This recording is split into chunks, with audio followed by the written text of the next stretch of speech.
우리 다 같이 신앙 고백하시겠습니다. 주는 그리스도시요 살아계신 하나님의 아들이십니다. 아멘. 오늘은 예배의 중요성입니다. 그래서 예배를 되게 많이 생각했고, 예배를 되게 많이 고민했고, 예배에 대해서 깊이 많이 묵상했고, 그러는 가운데 목사님하고 예배에 대한 포럼을 하다가 이 예배에 대해서 내가 받은 은혜를 나눠야 되겠다, 그렇게 생각을 했습니다. 그래서 우리 잘 알다시피 예배를 배우면 다 배우는 거라고 했습니다. 그래서 우리 신학교 다닐 때도 예배학을 학기마다 1년에 졸업할 때까지 예배학을 수도 없이 예배학을 공부하고 예배학 레포트를 내고 하잖아요. 어떤 사람은 예배학 논문도 쓰잖아요. 그래서 그만큼 우리 인간이 구원받은 백성에게 예배가 너무 중요하잖아요. 그래서 우리 다 알다시피 예배는 하나님 앞에 드리는 것이며, 예배는 하나님을 향한 최고의 존경과 하나님을 향한 경외심으로 인간이 할 수 있는 최고의 행위가, 최고의 축복이 바로 예배인 것입니다. 이 예배를 통하여서 하나님과 우리 인간은 깊은 소통을 하는 것이 바로 예배인 것입니다.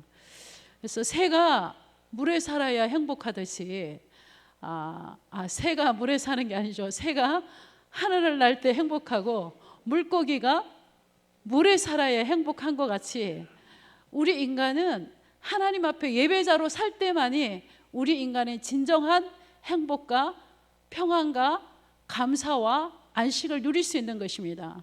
예배드리지 않고 세상에 재밌는 거 있고 쾌락도 있고 재미도 있죠. 그러나 하나님이 주신 평안과 안식과 이 신령한 영적인 축복은 모르는 것이죠. 그래서 이 예배가 그만큼 우리 인간에게는, 우리 구원받은 우리에게는 이토록 소중한 것이 바로 예배자로 사는 것입니다. 역으로 예배가 아닌 하나님의 형상으로 지음받은 모든 사람이 예배가 아닌 우상 숭배를 하면 끝내 멸망의 길로 갈 수밖에 없죠. 그래서 그 말은 뭐죠? 하나님의 형상으로 지음받은 인간이 하나님 앞에 예배하고 예배자로 살아야 되는 인간이 역으로 하나님을 떠나서 사탄을 숭배하고 흑암을 숭배하고 눈에 보이지 않는 우상을 섬기지만 보이지 않게 흑암과 사탄을 경배하는 거잖아요. 그러니까 멸망할 수밖에 없죠. 그래서 예배가 살아있는 교회, 예배가 살아있으면 교회는 살아있을 수밖에 없어요. 그래서 예배가 너무 소중해요. 그래서 저는 중간중간에 사역을 쉴 때가 있잖아요. 그러면 그때마다 제가 영천에 가서는 우리 김당한 집사님하고 대구에 참 많은 교회에 예배를 드리러 갔어요. 같이 예배를 갔어요. 근데 정말로 본 게 많고 느낀 게 많고 깨달은 게 많아요. 그러니까 개척교회도 가봤고 여러 교회를 이렇게 예배를 드리러 구경하러 간 게 아니라 예배를 드리면서 저 교회가 어떻게 저렇게 살아있지? 저 교회는 어떻게 저렇게 사람이 많이 모이는 게 중요한 게 아니라, 그래서 제가 갔어요. 근데 정말로 거기 가서 그 예배의 자리에 앉히자마자 굉장히 감동이 뜨거웠어요. 너무 감동이 뜨거웠고 찬양이 살아있어요. 일단은 찬양이 살아있고 앉히자마자 그 청가운 교회 얼마나 멋졌고 서먹거리겠어요. 근데 딱 앉히자마자 그 예배 속에서 성령의 임재하신가, 성령의 역사하신가, 그 성령의 기름 부으신가 기도가 되어서, 그래서 이게 뭔가, 정말로 그 예배를 인도하는 자들의 표정과 예배를 드리는 예배자로 예배를 인도하는 자와 예배를 섬기는 자와 예배자로 선 사람들의 표정도 제가 보기에는 그랬어요. 그래서 나오면서 예배가 살아있다, 정말로 예배가 살아있다, 그러니까 이 교회가 살아있나 보다. 우리 교회 예배는 주다 그런 뜻이 아니에요. 그리고 또 한 교회를 갔어요. 그러면서 내가 이렇게 본 게 있잖아요. 많은 것을 우리가 느끼고 보고 이러면서 정말로 이렇게 예배는 중요하고, 강단의 메시지가 너무나 좋은 메시지가 선포되어져도 이 예배를 통한 이 모든 것들이 같이 받쳐주지 않으면 이게 참 그런 거예요. 그래서 어쩌면 예배는 목사님이 메시지를 막 한 게 아니에요. 다 이 모든 예배의 공동체가 어우러져서 예배라는 이 예배가 가는 거예요. 그래서 오늘도 예배가 복음 가진 우리는 특별히 예배가 살아있으면 교회는 살아있을 수밖에 없고 많은 사람들이 예배자로 몰려올 수밖에 없어요. 자, 그래서 우리는 본론 1번에 보면 하나님이 우리를 이스라엘 민족이요 왜 실패했냐면 예배를 놓쳤잖아요. 이스라엘 민족이 가나안 땅을 정복을 했어요. 가나안 땅을 정복해 영이신 하나님이 안 보인단 말이에요. 영이신 하나님이 안 보이니까 이 보이는 우상을 섬기면 그 우상에서 이 굉장한 일들이 일어나거든요. 그러니까 우상 섬겼다가 또 하나님을 안 믿는 것도 아니야. 또 하나님을 섬겼다가 우상을 섬겼다. 이게 우리 말로 말하면 이 양쪽에 왔다 갔다 하는 거죠. 그러니까 결국은 이스라엘의 역사가 하나님을 섬기고 하나님 앞에 하나님을 온전히 쫓고 온전히 하나님 앞에 서야 할 그 백성이 우상 섬기고 하다가 노예되고 포로되고 속국된 그게 바로 이스라엘 민족의 역사잖아요. 그만큼 우리는 온전히 하나님 앞에 예배자로 예배자로 하나님 앞에 예배드리 이 축복을 누리고 산다는 것이 그렇게도 축복이고 중요한 것입니다. 그래서 본론 1번에 보면 하나님이 우리를 창조한 목적은 하나님이 우리를 예배자로 부르셨어요. 하나님이 우리를 창조한 목적이 바로 하나님이 우리를 통하여서 예배자로 우리를 부르셨다는 말씀입니다. 그래서 하나님이 창세기 1장 27절에 보면 하나님이 자기 형상 곧 하나님의 형상대로 사람을 창조하시되 남자와 여자를 창조하시고 하나님이 그들에게 복을 주시며 그들에게 이르시되 생육하고 번성하고 땅에 충만하고 하늘의 새와 땅에 움직이는 모든 것을 다스리라 하시니라. 어디 안에서? 하나님의 형상을 가진 인간이 하나님과 함께 사는 원리 우리 너무 잘 알잖아. 하나님 앞에 예배자로 살아갈 때 하나님과 함께 사는 방법이 하나님과 교제하는 방법이 바로 예배잖아요. 하나님을 찬양하고 하나님을 경배하고 하나님의 주신 말씀 그 언약을 붙잡고 살아가는 것이 바로 예배자인 것입니다. 자, 그런데 창세기 3장 1절에서 6절에 사단이 눈에 보이지 않는 사단이 뱀 속에 들어가서 우리 인간을 찾아와서 하나님 앞에 예배 안 드려도 된다는 것이죠. 하나님이 네가 누구같이 되면 예배의 대상 경배의 대상 하나님이 아니야 된다는 거예요. 결론은 네가 누가 되면 돼요? 하나님이 되면 된다는 거예요. 경배의 대상 필요 없다는 거예요. 하나님과 함께 사 이 다 필요 없다. 네가 누구같이 될 수 있다는 거 하나님같이 될 수 있다는 거예요.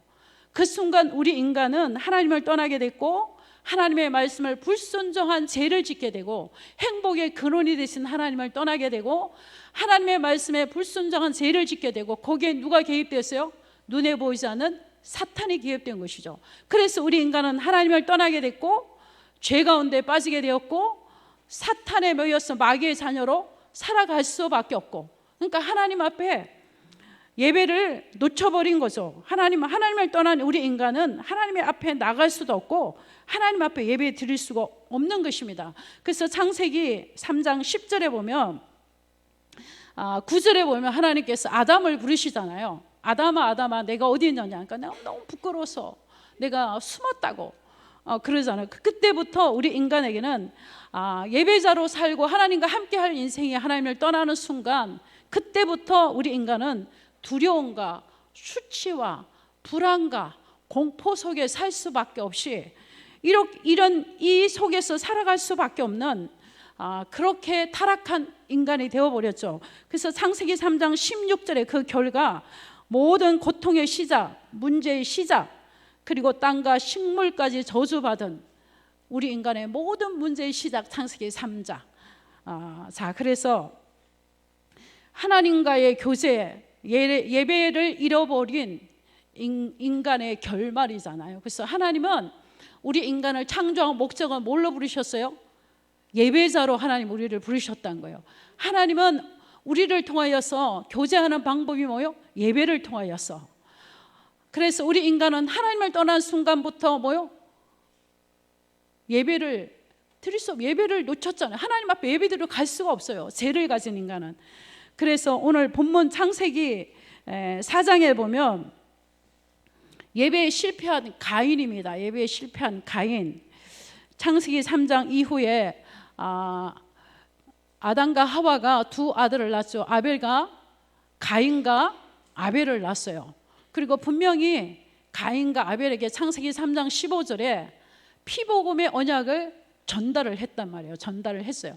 근데 아벨은 우리가 하나님 앞에 예배자로 나갈 수 있는 것은, 하나님 앞에 예배 드릴 수 있는 것은, 번제를 드리고 제사를 드릴 수 있는 것은 양을 잡아서 피를 흘리고 오실 메시아 그리스도, 여자의 후손 그리스도가 이 땅에 오셔서 우리 인간의 죄를 담당하시고 우리 인간의 저주를 담당하시고 하나님 만나는 길을 열어주신 여자의 후손 그리스도, 그 이름으로 짐승을 잡고 피를 흘리고 각을 뜨고 번제를 드려야만 우리가 하나님 앞에 예배할 수 있구나. 이것을 깨달은 아벨은 하나님 앞에 양을 잡고 짐승을 잡고 피를 흘리고 하나님 앞에 예배자로 섰단 말이에요. 근데 가인은, 세월이 지난 후 가인은 땅의 소산으로 제물을 삼아 여호와께 드렸고 그랬어요. 레위기 2장 1절에 보면요, 5 제사가 나와요. 번제, 소제, 하목제, 이 5 제사가 나와요. 제사가 나오는데 첫 번째 소제는 곡물이에요. 곡물을 드리는 제사가 소제예요. 그런데 이 소제를 드릴 때도 분명히 뭐가 있어야 돼요? 번제와 함께 드려야 하는 것이 바로 소제예요.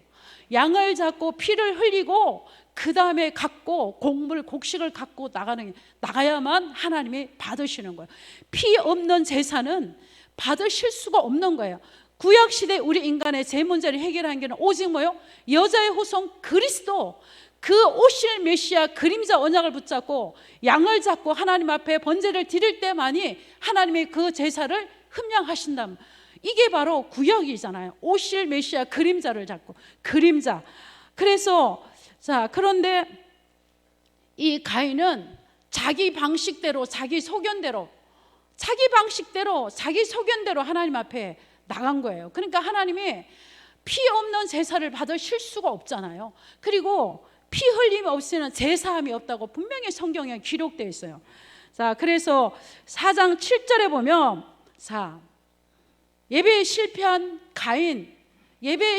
가인은 창세기 4장 7절에 보면 죄가 너를 원하나 너는 죄를 다스릴지니라, 하나님의 권면이에요. 저는 이 창세기를 이번 쭉 읽어가면서 4장을 유심히 봤어요. 4장을. 그랬더니 그 예배를 실패한 가인에게 하나님은 말씀하시잖아요. 분명히 죄가 너를 원하니 너는 범죄할 가능성이 엄청 있다는 거죠. 그런데 그 죄를 네가 다스려야지, 죄를 지면 안 된다는 권면이에요. 그랬을 때 예수 그리스도의 피복음이 아니면 사탄을 이길 수가 없는 거예요. 그리스도 예수의 이름 아니면 이 흑암저주 사단을 이길 수가 없는, 죄를 이길 수가 없는 거예요. 그래서 오실 메시아 그리스도의 언약을 붙잡고 짐승을 잡고 하나님 앞에 제사 드리고 예배 드림, 그것은요, 이거는 하나님이 인간에게 예배를 드릴 수 있는 그 길을 열어주셨잖아요. 하나님을 떠난 죄인이 하나님 만나는 길을 열어주셨잖아요. 그 방법이 뭐예요? 구약에는 오실 메시아 그리스도의 언약을 붙잡고 하나님 앞에 예배 드리는 것이죠. 그러나 예배에 실패한 가인은 죄를 이길 수가 없죠. 그러니까 결국은 4장 8절에 보면 가인이 그 아우 아벨을 쳐 죽이니라, 최초의 살인자. 창세기 4장 12절 15절 동생을 살인한 그 이후 그의 인생은 불안과 공포 속에서 그는 일생을 보내야 했어요. 예배에 실패한 가인의 일생. 그리고 4장 24절에 보면 가인을 위하여서는 벌이 7배일진데 라멕을 위하여서는 벌이 77배로다. 그 말은 뭐죠? 가인의 후손은 죄가 갑절로 장성한 거예요. 죄가 갑절로. 그래서 저는 그 가인이 예배에 실패함으로 그 후손이 죄가 어떻게 해요? 갑절로 장성했잖아요. 그리고 우리 창세기 우리 또 보다 보면 우리 가나안의 아비 함 그러잖아요. 가나안이 저주받았는데 그 아비 함, 가나안의 아비함. 그래서 우리 부모가 언약 잡고 하나님 앞에 예배자로 사는 것이 그렇게 중요한 거예요. 이 우리가 구원받은 우리가 이 그리스의 언약을 붙잡고 목숨 걸고 생을 걸고 우리가 하나님 앞에 온전한 예배자로 살아가면 그 축복이 어디까지 전달된다? 후손까지 전달된다는 거예요. 그러니까 진짜 하나님 성경은 항상요, 우상을 숭배하며 우상을 숭배 꼭 자손 3, 4대 후대를 걸어요. 후대를 자손 3, 4대까지 망하는 거. 항상 히스기야 왕이 잘못했는 그 후손들이. 그러니까 그만큼 우리의 후손들이 복을 받기도 하고 아브라함을, 그러니까 이 창세기를 보다 보니까 아브라함을 위하여 이삭에게 복을 주시고 아브라함을 생각하사, 그리고 다윗을 생각하사 솔로몬을 봐주시고 노아를 생각하사 노아의 자녀를 봐주시고 아브라함을 생각하사 이삭에게 복을 주시고, 그만큼 우리가 하나님 앞에 예배자로 온전히 살아간다는 것이 그토록 큰 축복인 거예요. 우리 후대가 축복을 받는 통로가 되는 거예요. 우리가 후손이 우리를 통해서 축복받는 통로가 되는 거예요. 자, 그래서 오늘도 그래서 히브리서 11장 14절에 보면까, 자 11장 14절에 보면요, 믿음으로 아벨은 가인보다 더 나은 제사를 드림으로 의로운 자라 하시는 증거를 얻었으니 뭐에 대해서? 그 예물에 대하여 증언하심이라. 그가 죽었으나 믿음으로 지금도 말하느니라. 분명히 있어. 믿음으로 아벨은 가인보다 더 나은 제사를 하나님 앞에 드림으로 의로운 자라 하는 증거를 얻으니, 그게 뭐요? 예물에 대하여 증언한 것이에요. 예물에 대하여. 그 예물이 뭐죠? 예물이 뭐요? 그리스도의 그리스도. 창세기 3장 여자의 후손 그리스도. 그 언약을 믿음으로, 그 언약으로 믿음으로, 그리고 믿음으로 양을 잡고 그 말씀을 믿음으로, 그 말씀을 믿음으로 양을 잡고 하나님 앞에 뭐요? 번제를 드린 것이죠. 오늘도 우리가 이 그리스의 언약을 붙잡고 하나님의 임재하신가, 하나님의 살아계신가, 하나님의 역사하심을 믿고 하나님 앞에 예배자로 서는 것입니다. 종교적인 예배가 아니라 정말로 하나님 앞에 온전한 예배자로 살아가는 것입니다. 그것이 바로 뭐요? 믿음이에요. 이 자리에도 성령의 임재하심이, 성령의 역사하심이, 하나님이 지금 이 예배 속에서도 함께 한다는 이 사실을 믿고 하나님 앞에 예배를 드리는 것입니다. 자, 예배에 성공하는 사람은요, 세 번째 제가 간단하게 정리했어요. 예배를 성공하는 사람은 모든 곳에 성공할 수밖에 없죠. 자, 창세기 3장 이후 타락한 인간은 하나님 앞에 예배자로 하나님 앞에 나아갈 수가 없어요. 나갈 수 없어요. 그러나 하나님께서는 하나님께서는 창세기 3장 15절에 그리스도께서 창세기 3장 21절에 보면 오실 메시아, 그 언약을 잡고 짐승을 잡아 번제를 드림으로 예배자로 나아갈 수 있는 길을 열어주신 거예요. 신약에 내가 곧 길이요 진리요 생명이니 한 것 같이 하나님 앞에 나올 수 있는 길을 열어주셨는데, 그게 바로 뭐예요? 창세기 3장 여자의 후손 그리스도 메시아가 오실 것을 믿고 양을 잡아 번제로 하나님 앞에 드림으로 하나님 앞에 나가는 길을, 원시 복음을 주시고 그 길을 열어주신 거예요. 즉각, 바로 창세기 3장의 즉각. 그래서 신약에는 4장 23, 요한복음 4장 23절에 보면 영과 진리로 예배하라고 말씀하시죠. 자, 그래서 영과, 하나님의 눈에 보이지 않는 영이에요. 진리가 뭐죠? 하나님의 말씀으로.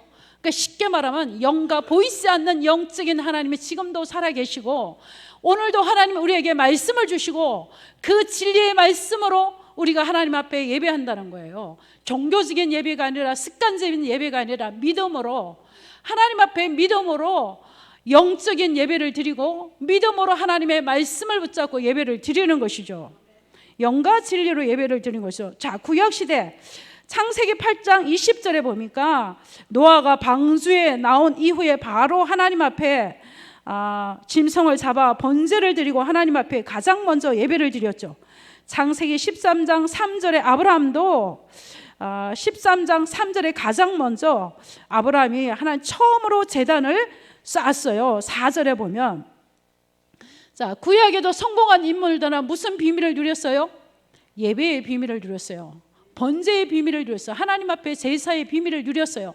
그때마다 하나님은 노아에게 노아가 드린 그 번제 제사를 흠양하시고 향기로운 그 제물을, 향기로운 그 향을 받으셨다고 그랬어요. 그리고 다시는 물로 홍수로 심판하지 않고 재앙을 내리지 않겠다고 하나님이 언약하셨어요. 자, 그 말은 뭐죠? 우리가 하나님 앞에 이 그리스의 언약을 붙잡고 구원받은 백성이 하나님 앞에 예배자로 나갈 때 하나님은요, 영혼 불멸한 성취될 수밖에 없는 언약의 말씀을 누구에게 주신다?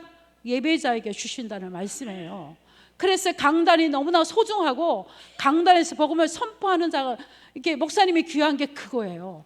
그러니까 하나님은 서신 주의 사자를 통하여서 우리에게 뭐요? 예배를 통하여서 말씀을 주신다는 거예요. 하나님이 친히 하나님이 우리에게 날마다 예배를 통하여서 우리에게, 이게 바로 예배인 거예요. 자, 그러므로 자, 이 비밀을 알았던 출애굽기 3장 18절의 모세도 430년 동안에 예배자로 살지 못하고 예배가 끊어진 시대, 하나님이 없는 그 시대, 노예로 전락해버린 그 시대, 예배 없이 살았던 430년 동안에 번제가 없어진 그 시대, 예배가 없어진 그 시대, 예배가 끊어진 그 시대에 가장 먼저 모세가 먼저 출애굽기 3장 18절에 사흘 길종 강야로 가서 내가 뭘 드리겠다? 희생 제사를 드리겠다. 이 말은 뭐죠? 오실 메시아 그리스의 언약을 붙잡고 하나님 앞에 예배 드리겠다는 것이잖아요. 자, 그랬을 때 모든, 쉽게 말하면 예배를 통하여서, 희생 제사를 통하여서 이스라엘 민족에 뭐가 회복되었어요?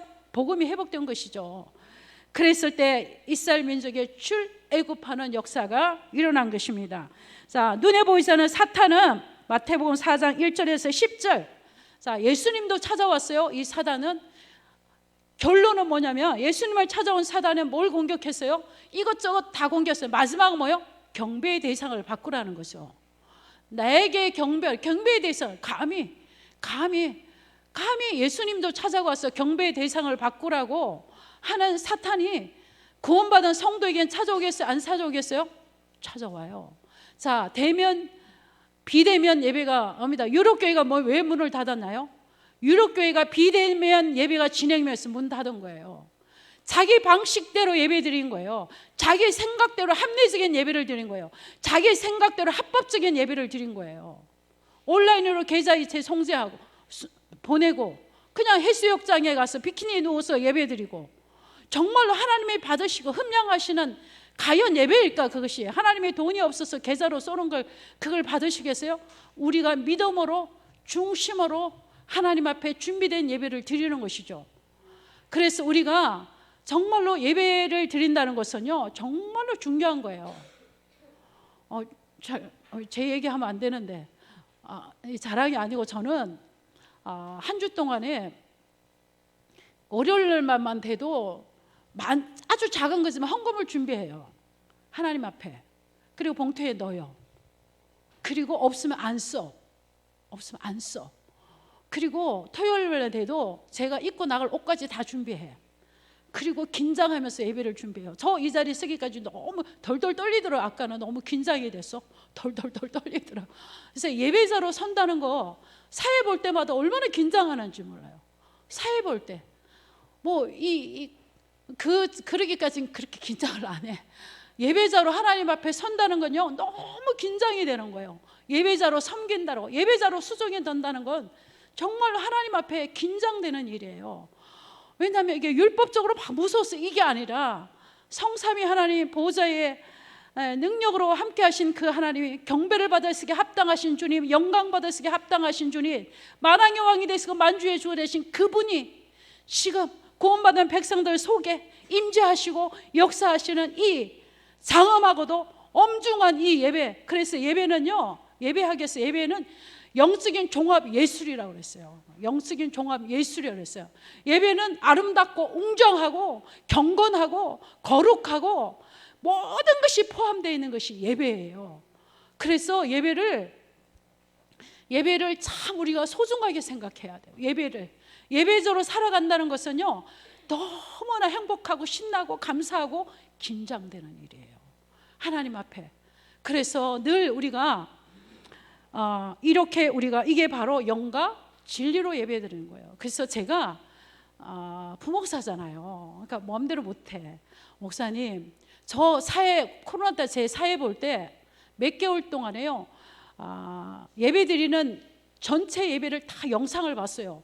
사회를 어떻게 보는지, 사회자가 어떻게 사회를 인도하는지 보고 제가 사회를 이렇게 봐야 되겠구나, 그런 생각을 하게 되었어요.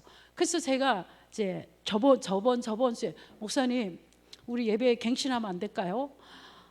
왜 예배위원이 사회자가 단상에 올라갔다가 왜 내려가나요? 한 번 단상에 올라왔으면 예배 끝날 때까지 단상에 있어야 되는 거 아니에요? 저 예배 배울 때도 그렇고 전 교회 다니면서 봐도 그렇지 않던데 했더니 맞아요, 갱신해야 돼요 그러시더라고요. 그래서 제가 용기 내서 말하는 거예요, 지금. 목사님이 말씀하시기 때문에. 그리고 왜 예배위원들 헌금 가운도 입어야 되고, 예배위원들이 예배위원회 이 예배위원이 얼마나 소중하고 그날에 예배를 섬기고 수종다는 것 자가. 그리고 예배는 프로그램이 아니에요. 예배는 영성이에요. 사회를 보는 자 영성이 있어야 돼요. 찬양인도 영성이에요. 성가대 영성이에요. 영적인 파워가 있어야 된다고, 영적인 힘이 있어야 된다, 이 말이에요. 그 말은 뭐요? 24 기도의 비밀을 누려야 된다며. 한 주간 동안에 대표 기도가 들었다, 사회다. 한 주간 동안에 하나님 앞에 집중하셔야 돼. 그리고 내가 예배자로, 예배를 수종드는 자로 하나님 앞에 서는 거예요. 어떻게 그냥 마트 갔듯 씻듯 신발을 들고 만왕의 왕 만주야 되신 그분 앞에 예배자로, 예배를 수종자로 서는데 그렇게 마트 갔듯 신고, 우리가 대통령 만나고 누굴 오라 그러면 그냥 그렇게 하고 나가나요? 아니잖아요. 이게 율법적인 게 아니라 우리 중심이잖아. 왕 앞에 나가는 자의 중심이잖아요. 그런 것들도 우리가 갱신을 해야 되고. 그래서 제가 예배도 안 끝났는데 막 일어나 다녀. 예배가 안 끝나. 목사님 메시지를 하는데, 쉽게 말하면 하나님의 말씀하는데 안 듣겠다는 거지. 나는 지금 안 돼, 바쁘다 이 말이야. 그거 안 되는 거예요. 축도가 안 끝났는데 왜 나가면 안 되는 거예요. 이게 율법적인 게 아니에요. 이거는요, 예배자의 자세요, 자세. 이거는 예배자의 자세예요. 그래서 이거 목사님하고 소통했기 때문에 저 얘기하는 거예요. 저 담임 목사님 나랑 부목사 하려고 너무 찔리는데 했기 때문에 저 하는 거예요. 그리고 설교자가 설교 중인데도 막 일어나 돌아다니고, 말이 안 되는 거야. 설교자가 하나님 메시지를 전달하고 있잖아. 그리고 예배도 안 끝났는데 왜 일어나서 웅성거리냐고. 어느 교회도 그렇게 예배 드린 곳은 없어요. 안내위원들도 얼마나 정말로 VIP가 왔을 때 접대하시게 해요. 아주 민망해 죽겠어요. 얼마나 막 정중하게 안내를 하는지 민망하더라고요. 여러 교회를 다녔어요. 여러 교회를. 한번 그렇게 다니면서 제가 느낀 거예요. 그래서 이게 뭐냐면, 결론에 나올 건데, 이게 다 뭐냐면 그릇이에요. 엄청난 복음의 본질을 담는 그릇이에요. 예배의 형식은 그릇이라고요. 그래서 그 예배의 형식은요, 시대에 따라서 문화에 따라 변할 수는 있어요. 본질은 예배는 꼭 그리스도의 복음이 선포되는 게 예배예요. 피복음이 선포되는 게 예배예요. 오직 예수가 선포되는 것이 예배예요. 우리 교회는 엄청난 이 복음의 메시지가 선포되어지는데, 예배의 형식과 이 모든 것은 그릇이에요. 그릇. 그것을 엄청난 이 복음의 본질을 담아내는 그릇이라고요. 그러면 목사님의 메시지를 담을 수 있는 그릇이 예배위원들이란 말이에요. 그래서 제가 찬양을 시작하면 우리 태영아 부모들한테 그래요. 찬양 시작하면 아이들 데리고 자리에 앉아라. 그래서 아이들이 예배를 시작하면 자리에 앉으거나 볼 수 있잖아요. 그랬더니 엄마들이 금방 알아들어.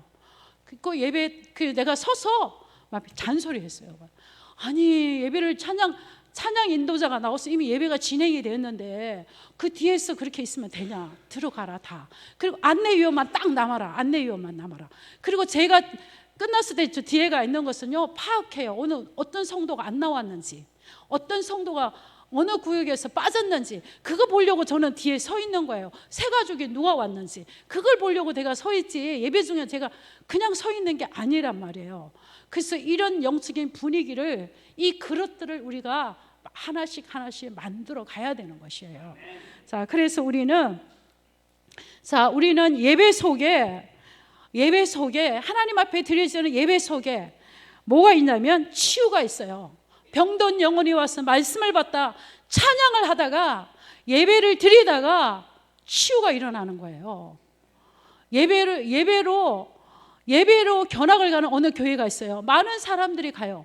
거기는 그 교회 본당 안에 중간중간에 뭐가 있냐면 그 티슈 있잖아요. 눈물당 티슈가 다 있어요. 그러니까 사람들이 티슈가 왜 있냐, 뜨거운 성령의 감동과 성령의 임재하심이, 찬양하다가 눈물이 쏟아지고 말씀을 듣다가 눈물이 쏟아져서 살아있는 예배, 감동이 있는 예배, 성령의 임재가 있는 예배, 성령의 역사하는 그 예배 속에서 녹아내리는 눈물이라는 거예요. 그래서 이 한 번의 예배를 드리기 위하여서 모든 것을 다 건다는 거예요. 예배위원들이 한 번에, 단 한 번에. 교회 80% 성도들이 주일 한 번 예배를 드리고 현장으로 다 간다는 거예요. 수요 예배, 금요 예배, 새벽 예배 나오는 성도는 10%밖에 안 된다는 거예요, 교회마다. 그러면 80%의 모든 성도가 한 번의 예배를 가지고 6일을 살아내야 되는 거예요. 6일 동안은. 그러면 내가 이 한 번의 예배에 내 인생을 걸어야 되는 거예요. 이 한 번의 예배에 그 말씀을 들을 때마다 성령의 감동과 감화와 성령의 역사와 성령의 기름 부심을 체험하고 그 뜨거운 가슴으로 말씀을 붙잡고 돌아가도 현장에 가면 판판이 무너지잖아요. 그런데 복음이 아닌 종교적인 메시지를 들었다, 율법적인 메시지를 들었다, 다 죽는 거죠. 근데 우리는 끊임없이 선포되는 말씀이 복음의 메시지, 힘을 주시는 메시지, 힘을 얻는 말씀, 이걸 붙잡고 돌아가도 판판이 계시는데, 그래서 그만큼 예배 속에는 치유가 있어요. 정말로 몸이 건강해서 아프신 분 진짜 예배에 생을 걸고 예배자로 한번 살아보시라니까요. 하나님이 치유해줘도 없고 안 해줘도 좋잖아요. 그러나 믿음을 가지고 도전하는 것이죠. 그리고 예배 속에는 교육이 있어요. 하나님의 말씀은 하나님의 사람으로 온전케 하고 하나님의 의로 교육한다 그러죠. 하나님의 말씀은 온전케 우리를 교육해놔. 이 예배 속에 교육이 있어요. 끊임없이 선포되는 말씀 속에 전도가 있어요. 그리고 선교가 있어요. 그 안에 뭐가 있어요? 섬김이 있어요. 예배 속에는 치유가 있어요. 교육이 있어요. 전도가 있어요. 선교가 있고 섬김이 다 들어가 있는 것이 바로 종합 선물 세트가 바로 뭐이다? 예배인 것이에요. 예배. 그래서 우리가 날마다 현장에서 예배자로 살지만 공동체에 모여서 이곳에서 예배하는 걸 하나님이 기뻐 받으시는 거예요. 자, 내가 오늘 병원에서 일어날 수도 없어. 예배 드릴 수 비대면 해야죠. 근데 정말로 비대면 예배 잘 생각해 보셔야 돼요.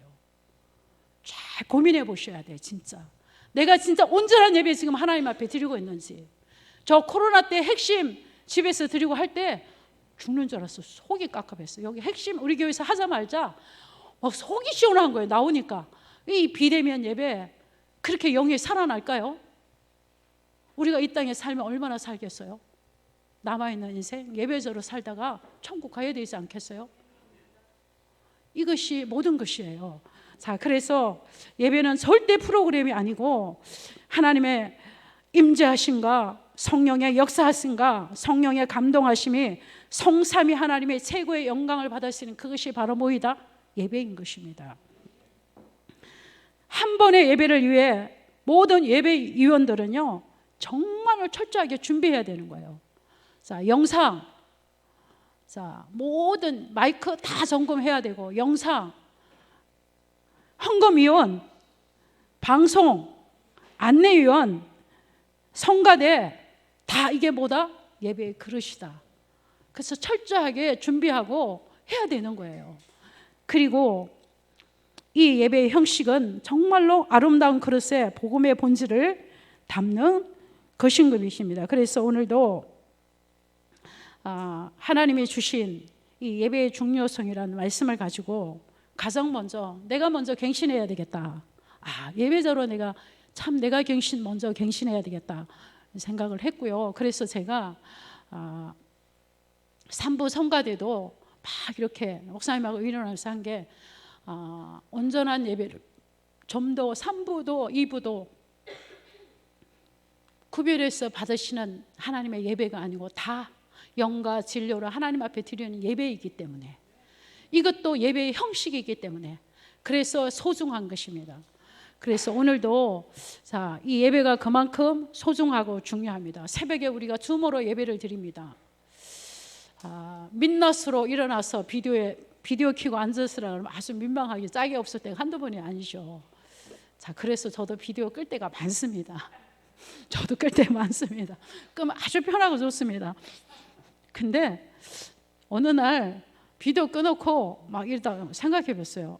진짜 예배 이래도 되나? 혼자서 이래도. 근데 이게 비주얼도 별론데 자꾸 맨날 비디오 켜갖고 이거 나가고 여러 명 다 나오면 괜찮은데 어느 날은 나 혼자 나와 있고 그래. 그래서 우리가 줌으로 예배를 드릴 때도 그러나 아침에 일어나면 저 씻고 드라이합니다. 그리고 책상에 앉아서 드립니다. 줌으로 예배 드릴지라도 그 예배도 하나님 받으시는 예배이기 때문에 중심을 다하고 마음을 다해서 하나님이 비디오로 사람은 안 보지만 비디오 끄면 사람은 안 봐. 근데 하나님은 봐. 어떻게 예배를 드리? 저 깨달은 바가 있어서 그러는 거예요. 제가 말은 할 수 없지만 깨달은 바. 근데 제가 뭔가가 그때 깨달은 바 그 이후로는 제가 비디오는 안 켜지만 하나님 앞에 드립니다. 제대로 드립니다. 비디오는 꺼서 사람은 안 보이지만 우리의 예배의 중심과 모든 것을 하나님 보고 계셔요. 그래서 뭐 이렇게 판단하고 이런 건 아니지만 이 말은 뭐죠? 우리가 침대에 누워갖고 줌으로 예배 드릴까? 이거 와. 내가 아침에 일어나서 기도하는 마음으로 하나님 하루를 시작합니다. 목사님에게 말씀을 주시고 그 말씀을 붙잡고 내가 하루를 살아가야 됩니다. 하나님 오늘도 목사님에게 성령 충만하게 하시고 말씀을 주옵소서. 오늘도 내가 줌이지만 예배자로 하나님 앞에 섰습니다. 그런 거 와. 자다 말고 일어나서 침대에 누워가 비디오 끄고 오디오 다 끄고 졸다가 자다가 드리는 거 와. 그런 분 한 분도 없지만 그렇잖아요. 그러니까 제 말은 뭐냐면 믿음으로 중심으로 하나님 받으시기 합당한 예배를 우리가 드리자는 거죠. 저부터 갱신해서. 그래서 그만큼 우리는 예수 그리스도를 통해서 구원받은 언약의 백성이에요. 언약의 여정을 가는 자예요. 그래서 우리 교회가 예배의 이런 형식들을 좀씩 이렇게 갱신해서 하나님 앞에 온전한 예배를 드릴 수, 우리 후대들이 예배는 저렇게 드리는 거구나, 예배는 이렇게 드리는 거구나 보면 그 아이들을 똑같이 우리와 같은 예배를 드리겠다. 예배는 저렇게 드려도 되는 거구나. 그게 아니라. 그래서 우리 교회는 세계복음하는 교회고 앞으로 무한히 성장할 교회고 무한히 부흥될 교회고 무한히 하나님이 축복받을 교회, 축복받을 수밖에 없는 교회잖아요. 그래서 하나님이 우리가 조금만 그릇을 갖추고 이제 중직자들이 생을 걸고 예배자로 살아간다면 하나님께서 준비된 그런 만큼 수많은 예배자를 하나님의 부어 쏟으실 것을 믿습니다. 아멘. 제가 기도하겠습니다. 살아계신 하나님 감사합니다. 하나님이 우리를 구원하여 주시고 영과 진리로 예배하는 예배자로, 예배를 수종드는 자로, 예배를 섬기는 자로, 또한 예배를 인도하는 자로, 예배자로 우리를 불러주시니 감사합니다.